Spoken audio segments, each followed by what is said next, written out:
The clock on our kitchen wall said it was nearly midnight, and I remember watching the pendulum swing because I could not look at his face. Our anniversary supper had gone cold on the table hours ago. The lamp was burning low. And across from me sat my husband, holding out his open hand, waiting for me to give him the thing he was allowed to take on this one night of the year. Before I go any further, I'm Martha, and this is Hannah, the Amish girl. I grew up Old Order Amish in Lancaster County, and now I share the stories we were never allowed to speak out loud. If you value hearing the truth about Amish life from someone who actually lived it, subscribe and like this video, and tell me in the comments, before today, did you even know an Amish husband was allowed to take anything at all? Let me explain what I mean, because I know that hand held open across the table sounds like something darker than it was, and something stranger than you would guess. In my community, a marriage was not a thing you celebrated. There was no anniversary dinner out, no card, no gift wrapped in paper. To mark the day you were wed with fuss and attention would have edged toward hoshmut, pride, which in the Amish world is the greatest sin there is. So most couples let the day pass in silence, the way they let most tender things pass in silence. But there was one custom in my church district, unwritten, unspoken outside the home, that a husband was permitted one thing on the anniversary of his wedding. He was allowed to take back a promise. One promise his wife had made him during the year and had broken, and he was allowed to name it out loud and take it and be owed it made right. That was the tradition. That was what the open hand meant. I was 19 when I married Amos. In my community, that was not shocking. It was ordinary. School ends at the 8th grade. At 14, your books close forever, and after that, your learning is practical. Cooking for the frolics, sewing plain dresses, tending the little ones, helping in the barn. By 16, you are going to the Sunday singings with the youth group, and that is where courtship quietly begins. Mine lasted less than half a year. A boy gives you buggy rides home. He starts visiting on Sunday evenings, and within months, everyone assumes the engagement, and once you are baptized, and I was, there is no turning back without shunning and the loss of your family. So I knew what marriage was supposed to look like from the outside. What I did not know was what happened behind the closed door of it. Nobody prepares you for that. You are expected to feel your way through it with no map, and that is the part that still unsettles me all these years later. Amos was not a cruel man. I need you to hold on to that as I tell you this, because it matters more than anything else I will say. He was quiet, serious, with big hands rough from the work of the fields. He could repair a harness in the dark and pull a calf at 3 a.m. without complaint. And on the day we married, on hard wooden benches in my parents' house, in front of nearly 300 people, the bishop preached about Gelassenheit, yielding, about wives submitting, about the husband leading and the wife following. I remember thinking, I can bake pies for days, I can milk cows before the sun comes up, but I have no idea what this man is going to ask of me when the door closes. Our first anniversary came the following October, and I did not even remember the custom until Amos sat down at the table that night, after the little ones were asleep, and folded his hands, and waited. There is a part of this story I cannot tell you here. Not on this platform, not under these rules. The algorithm has limits, and I have learned exactly where they are. So I wrote the rest down instead, slowly, without the softening, without the cuts. Everything the camera is not permitted to show. The book is called The Ordnung They Never Wrote Down. 208 pages of what plain life looks like from the inside of it.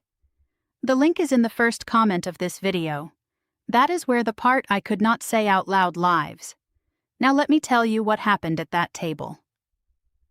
I want to be completely honest with you. I had made him a promise that year, and I had broken it. In the spring, when the money was thin and the seed cost more than we had, I had promised Amos I would not go back to my mother for help. Amos had his pride, the way all of them do, and to take money from a wife's family was a shame he could not carry. But the baby needed shoes, and winter was coming, and I went behind his back, and I took $40 from my mother's hand in her kitchen, and I said nothing. He knew, of course he knew. In an Amish community, there are no secrets, only things not yet spoken. And on our anniversary, when the custom allowed him to take back one broken promise and name it and be made whole, he opened his hand across the table, and he said quietly, "Martha, give it back to me." I thought he meant the money. I sat there with my heart hammering, trying to work out how I would find $40 we did not have. And I started to cry because I did not have it, and I had failed him, and I did not know what taking it back was going to cost me. He watched me cry for a long moment, and then he said something I have thought about every single day since. He said, "Not the money, the promise. I am taking back the promise itself. From this night you are allowed to go to your mother. You are allowed to ask for help. I release you from it. That is the thing I am taking. I am taking away the rule I put on you." And I want you to understand what that meant, because it took me years of therapy after I left to fully understand it myself. The custom was never about a husband taking something from his wife. That is what it looked like from the outside. That is what I feared it was. What it actually was, in its oldest and truest form, was a husband being allowed, one night a year, to release his wife from a burden he had placed on her, to take back a rule, to take back a demand, to unmake one thing he had bound her with. And Amos took it twice that night. Because after he released me from the promise about my mother, he sat very still, and the lamp threw long shadows on the wall, and the horses shifted in the barn outside, and he said, "There is one more." His voice broke on it. He said, "The night we married, I told you a wife yields and a husband leads, because the bishop said it and my father said it and I did not know any other words. I am taking that back too. I do not want you beneath me. I want you beside me. I am too tired to be led or to lead. I just want us to carry it together." I sat in that kitchen and I wept in a way I had never wept in my life. Not from sorrow, from the sheer relief of being handed back to myself, one piece at a time, by a man who had been given no more freedom to say those words than I had been given to hear them. Here is what nobody tells you. The next morning I woke before dawn and put on my apron, and there were cows to milk, and a stove to light, and a child to feed. And no one asked what had passed between us in the night, and no one ever would. In Amish culture, the tender things are private to the point of silence. What happens between a husband and wife stays sealed inside that house forever. My friend Rachel married at 18, 2 years before me. Years later, in her pantry while we kneaded bread, careful that no one overheard, she told me about her own anniversary. Her husband had opened his hand across their table too, but her husband did not release her from anything. He used the custom the way the fearful ones use it. He took back a kindness. He had once told her she could sing while she worked. That year he took it back. He named it, and he took it, and she did not sing in her own kitchen again for 11 years. That is when I understood something deeper about the tradition I had been raised in. The custom itself was not good or evil. It was a tool, and it did whatever was in the hand that held it. In a gentle hand it was a night of freedom given. In a hard hand it was a night of freedom taken. And the ordnung, the unwritten code that governed every hour of our lives, never once said which kind of man you would be given.